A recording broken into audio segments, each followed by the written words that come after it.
Selamat siang investor, kembali bersama saya Melina dari Mexico Future News. Pada kesempatan kali ini kita akan membahas berita seputar indeks saham, forex, dan juga komoditas. Indeks rata-rata utama Wall Street ditutup bervariasi pada akhir perdagangan Senin waktu setempat atau Selasa waktu Indonesia Barat karena investor meneliti sejumlah rilis data ekonomi. Pada akhir sesi yang berakhir Selasa dini hari waktu Indonesia Barat, indeks S&P 500 nyaris mencetak rekor tertinggi sepanjang sejarah dan hanya tertahan di posisi tertinggi 6 bulan. Di sisi lain, terus melonjaknya kasus infeksi COVID-19 di Amerika Serikat masih memberikan tekanan tersendiri terhadap gerak pasar saham. Selasa 18 Agustus 2020, indeks Dow Jones Industrial Average melemah 86,11 poin atau 0,31% menjadi 27.844,91. Sedangkan S&P 500 naik sebanyak 9,14 poin atau 0,27% menjadi 3.381,99. Indeks komposit Nasdaq melonjak 110,42 poin atau 1% menjadi 11.129,73. Sebanyak 7 dari 11 sektor utama S&P 500 ditutup lebih tinggi dengan kebijakan konsumen naik sebesar 1,21% memimpin penguatan. Sedangkan sektor keuangan merosot 1,54% menjadi kelompok dengan kinerja terburuk. Wall Street dinilai telah berangsur pulih sejak wabah COVID-19. Jumlah stimulus dolar yang belum pernah terjadi sebelumnya dari pemerintah Amerika Serikat dan Bank Central Federal Reserve membantu pasar pulih pada akhir musim semi dan juga awal musim panas. Belum lagi saat ini telah terjadi rally pada saham teknologi yang ikut turut mendukung bursa Wall Street. Menurut beberapa analis, kondisi saat ini akan menjadi akhir dari tren bear market alias tren pasar menurun di tahun 2020. Tetapi analisis lainnya menyatakan bahwa pasar harus menunggu 1 bulan lagi untuk memastikan kondisi bull market alias tren pasar naik. Bull market didefinisikan sebagai rally 20% dari level terendah sebelumnya tanpa melemah dalam waktu 6 bulan. S&P berada di jalur yang tepat untuk memenuhi kriteria ini pada bulan September. Sedangkan indeks pasar perumahan Asosiasi Pembangunan Rumah Wells Fargo terbaru yang dirilis menunjukkan kepercayaan pembangunan rumah Amerika Serikat naik 6 poin menjadi 78 pada bulan Agustus, menyamai rekor yang dibuat pada tahun 1998. Diharapkan angka ini bisa terus membaik di masa mendatang. Di sisi lain, sentimen pasar juga dipengaruhi berita bahwa Demokrat dan Republik mengindikasikan mereka berada di jalan buntu atas paket stimulus baru setelah Demokrat mengusulkan untuk mengirim lebih dari 900 miliar US dollar ke negara bagian dan kota dalam satu RUU. Usulan tersebut ternyata tidak disetujui oleh Partai Republik. Ditambah lagi, ketegangan antara Amerika Serikat dengan China masih belum pulih. Amerika Serikat kembali dikabarkan melanjutkan tekanan ke perusahaan-perusahaan China. Setelah TikTok, Amerika Serikat kabarnya akan memblokir Alibaba. Beralih ke berita komoditas, emas melonjak lebih dari 2% ke level tertinggi dalam hampir seminggu pada akhir perdagangan Senin waktu setempat atau Selasa waktu Indonesia Barat. Melonjaknya harga logam mulia ini ditopang oleh penurunan imbal hasil obligasi Amerika Serikat, mata uang dolar Amerika Serikat yang melemah, serta pembelian kepemilikan penambang emas besar oleh Berkshire Hathaway. Kontrak emas paling aktif untuk pengiriman Desember di divisi COMEX New York Mercantile Exchange melonjak 48,9 dolar Amerika Serikat atau 2,51%, ditutup pada 1.998,70 dolar Amerika Serikat per ounce. Analis menambahkan bahwa fakta pembelian tambang emas oleh Warren Buffett juga memberikan dorongan sentimen positif kepada pasar.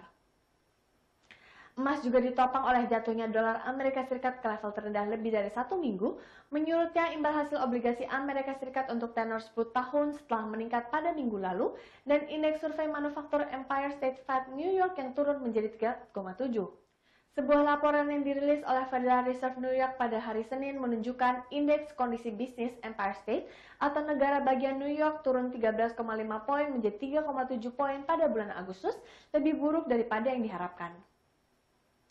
Para investor menunggu hasil pertemuan kebijakan terakhir Federal Reserve Amerika Serikat pada hari Rabu, dan pasar memperkirakan The Fed sangat mendukung emas yang akan berada di atas 2.000 dolar Amerika Serikat per ounce jelang risalah The Fed dan 2.250 dolar Amerika Serikat pada akhir tahun.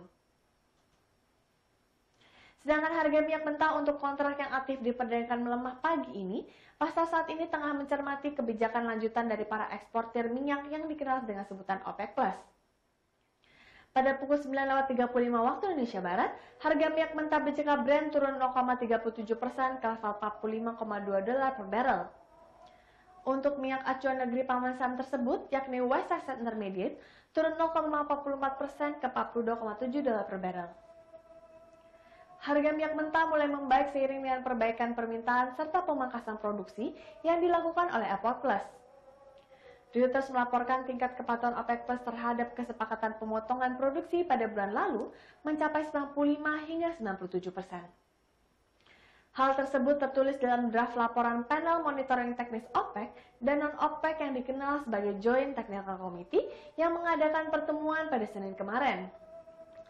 Sementara itu, pertemuan antara Menteri OPEC Plus dijadwalkan akan berlangsung Rabu ini untuk kembali meninjau kepatuhan masing-masing anggota terhadap fakta pemangkasan produksi. Salah satu sumber OPEC Plus mengatakan bahwa GTC tidak memberikan rekomendasi apapun terkait level produksi saat ini. Fokus Joint Technical Committee saat ini adalah memantau kepatuhan negara-negara seperti Irak, Nigeria, dan Kazakhstan yang berjanji akan memangkas produksi lebih banyak untuk mengompensasi kelebihan outputnya beberapa bulan terakhir. GTC telah mempertimbangkan senario resiko penurunan substansial terhadap permintaan minyak jika kondisi pandemi virus corona terus memburuk bila mengacu draft laporan tersebut.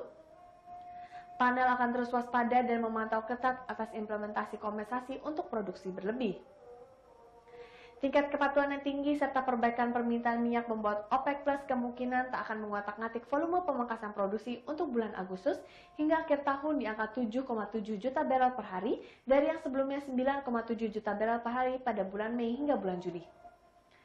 Hal tersebut juga diperkuat dengan pernyataan Menteri Energi Rusia Alexander Novak yang mengatakan pekan lalu tidak ada proposal tambahan untuk mengubah kesepakatan tersebut.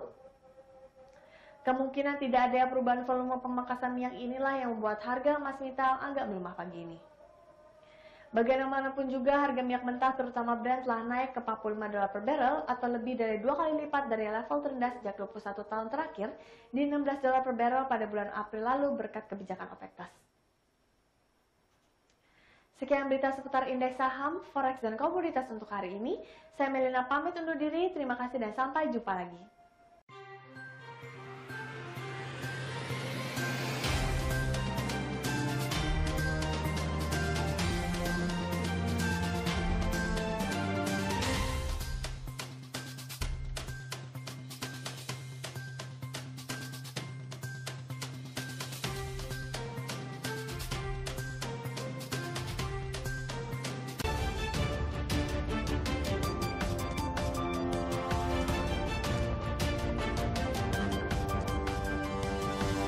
Audio Jungle.